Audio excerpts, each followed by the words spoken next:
The Bell Witch is one of the most famous and chilling ghost stories in American folklore.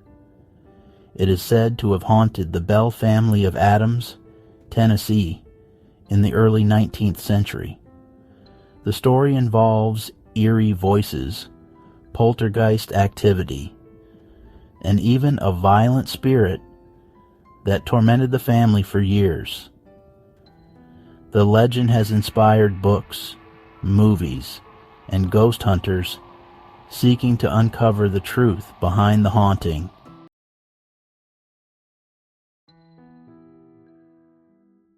In 1804, John Bell Sr., his wife Lucy, and their children moved to Red River, Tennessee, now known as Adams. The Bells were a well-respected family, owning a large farm and living a quiet life. However, that peace was shattered in 1817 when strange occurrences began on their land. It started with John Bell spotting a bizarre creature in the fields. It had the body of a dog and the head of a rabbit.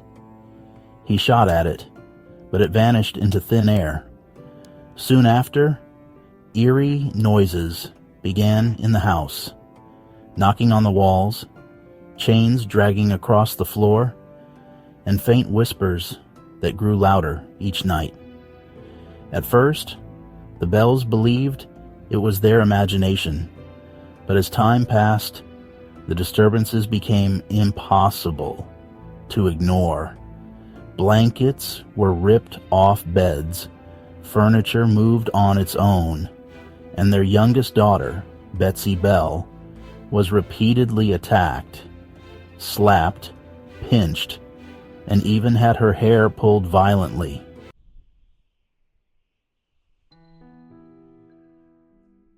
As the haunting intensified, the family began hearing a voice.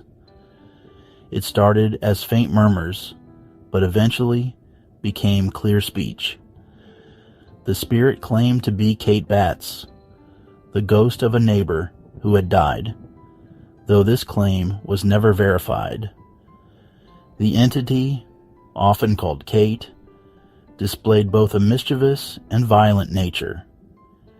It sang hymns, quoted scripture, and even engaged in conversations with visitors, but it also tormented the Bells, especially John and Betsy. Word of the haunting spread, drawing curious neighbors, skeptics, and even religious figures. When asked who or what it was, the spirit reportedly said, "I am a spirit. I was once happy, but I have been disturbed." Many tried to test the entity, but it seemed to have supernatural knowledge. It could accurately repeat conversations from miles away and reveal personal secrets of those who visited the Bell home.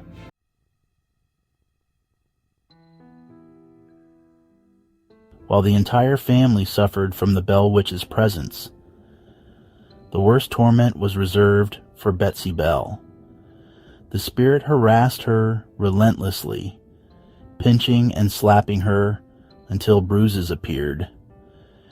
It also strongly opposed her engagement to a young man named Joshua Gardner. Whenever they were together, the entity's activity escalated. Unable to endure the harassment, Betsy eventually broke off the engagement. The spirit seemed pleased with this decision, and even encouraged Betsy to marry her former schoolteacher, Richard Powell, who had long been rumored to have feelings for her. Some speculate that Powell may have played a role in the haunting, though there is no proof of this.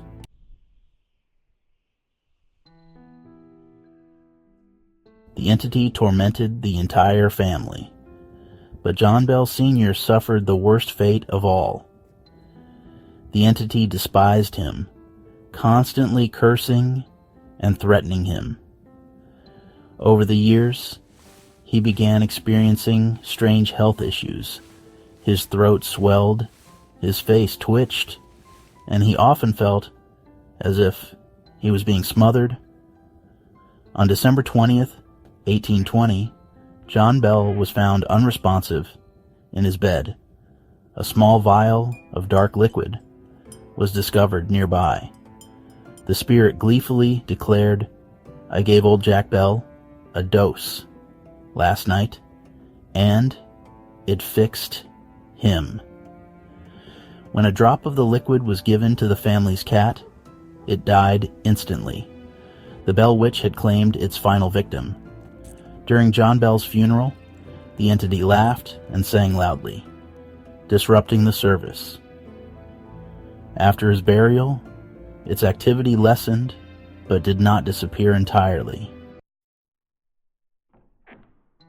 In 1821, after tormenting the family for nearly 4 years, the Bell Witch declared that it would leave, but promised to return in 7 years. According to legend, it did return in 1828, manifesting in the home of John Bell Jr. The spirit reportedly discussed topics such as the Civil War and future world events before vanishing again, this time promising to return in 107 years, in 1935. However, there is no documented evidence of its return. Even today, many believe the Bell Witch never truly left.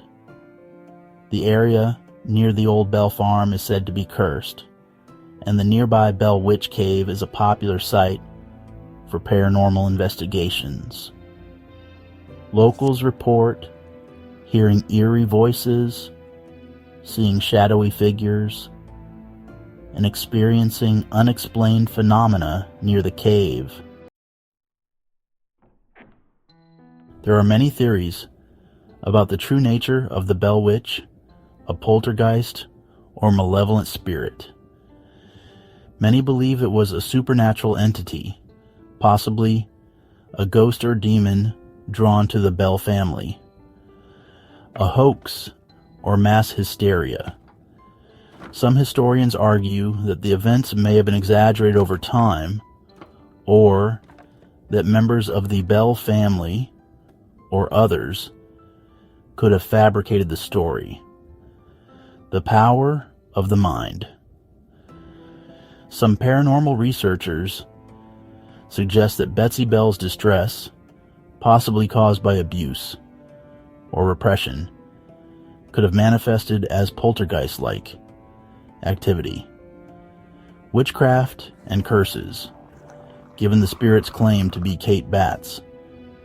Some believe it was a curse placed on the Bell family, though there is no historical evidence of a connection to the real Kate Batts.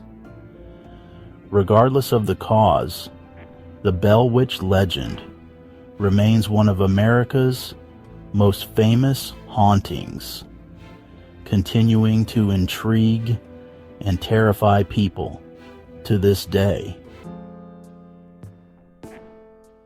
The Bell Witch legend has stood the test of time, passed down for over 200 years. Whether fact or folklore, it has left a lasting impression on American ghost stories. If you ever find yourself near Adams, Tennessee, some say the Bell Witch still lingers, waiting for the next visitor to make the mistake of calling its name. Go find out for me and let me know. Until then, like and subscribe for more tales from the Fiend.